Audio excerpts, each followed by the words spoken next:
17.2 Changes in Agriculture.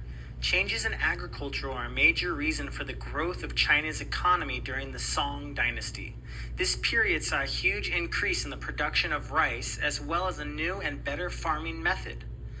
Let's look at how and why these changes happened. Reasons for agricultural changes. There were several reasons for changes in Chinese agriculture. The first was the movement of farmers to the fertile basin of the Shangjiang River in southern China. During the Tang dynasty, northern China was the wealthiest and most populous part of the country, but wars and attacks by people from Mongolia drove many landowners to move south. Under the Song, southern China continued to grow.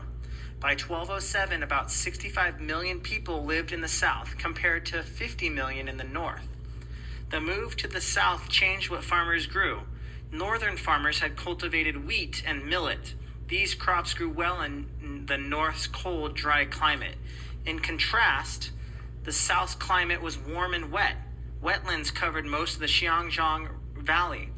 These conditions were ideal for cultivating rice plants, which need a lot of water. Rice farmers, though, had their own problems. Rice crops were frequently destroyed by droughts or periods of dry weather and violent storms called typhoons. Even if a crop survived, it took 5 months to mature from planting to harvest. During the 11th century, a new kind of rice was brought to China from Southeast Asia. The new type of rice was resistant to drought, and it matured in 2 months instead of 5. Now farmers could plant at least 2 crops of rice each year, and rice production boomed. Production increased even more with new and better farming techniques and tools. An improved plow, a harrow, made it easier to prepare fields for planting. Farmers began utilizing fertilizer to produce larger crops. A device called a chain pump helped farmers irrigate land at the edge of lakes, marshes, and rivers. To grow rice on hillsides, farmers created flat areas called terraces. More and more land was devoted to farming, and landowners became wealthier. Characteristics of the new agriculture. Imagine visiting a farming area in southern China during the 13th century. Small farms cover every bit of suitable land. Terraced hillsides spread as far as the eye can see.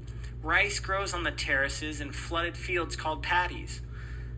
Elaborate irrigation systems crisscross the paddies, bringing water where it's needed. Early in the growing season, you can see water buffaloes pulling a plow and harrow to level the fields and prepare them for planting. The workers will transplant the young plants to the paddy. Growing rice takes a lot of hard work done by many hands. In the fields, a large number of workers walk backwards as they transplant the rice plants into straight rows.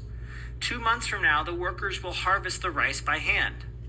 Before and during growing season, the rice paddy has to be constantly watered and drained.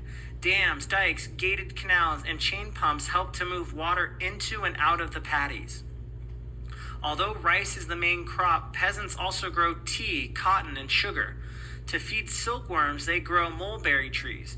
In the southern hill area, you see tea plants.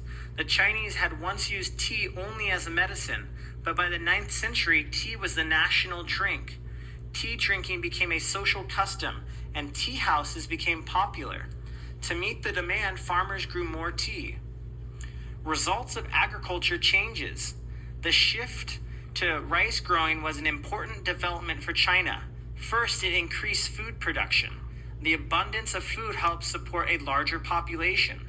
For the first time, China's population grew to more than 100 million people.